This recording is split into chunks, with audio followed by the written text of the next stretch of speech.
o ginala na usab siya siyawa ngadto sa usa ka taas kayong bukid o kanya ipakita ang tanang gingharian sa kalibutan o ang ilang kahimayaan. So ang yawa magigsunan teritoryo niya ang kalibutan. Ang ipanghilambog sa yawa kining kalibutan nahimo niyang teritoryo. Sa Matthew 12:25 og harian sa yawa, no?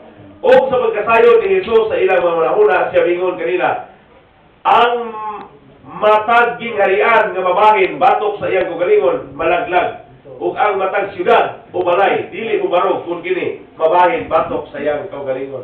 So, territory ang pasabot sa kingdom, no? People over whom a king rules. So mga katawhan nga giharian sa hari mo na word the kingdom.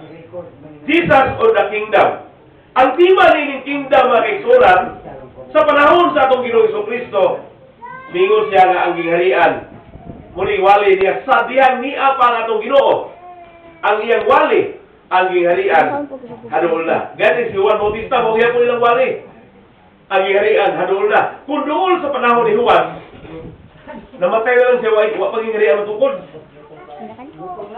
Pero pag kamatay ni Juan, ang wali po si Kristo, ang gingharian, hadol na. Kung doon ito pang Juan, mas doon ang Kristo.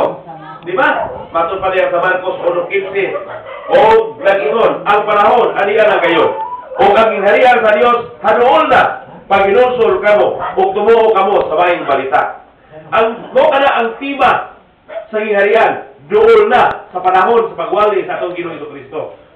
O iya kining giwa, iyang ginsugo ang mga tao, nga kini pangitaon. Matthew 5:33. Pangitaon kining gingharian, mga ginsunan.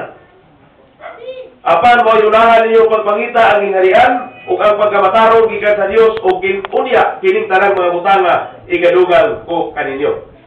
Ang pagsulod niini mga ginsunan, kinahanglan nga pagpaubos. Dayon gipanag-in kini o mahibaw-an nato kini pinaagi sa mga gitawag og sambingay. Dayon kinahanglan magpaubos ka kung musulod ka niini. Sumara sa Matthew 18:3 kato sa 4, ingon din o kanila mingon siya pagkatinuod mag-ingon o kaninyo nga gawas kon kani mga isunan. Matthew 13 tibuok, Matthew 3 si chapter nag-isgod sa mga sambingay may tungod sa gingharian.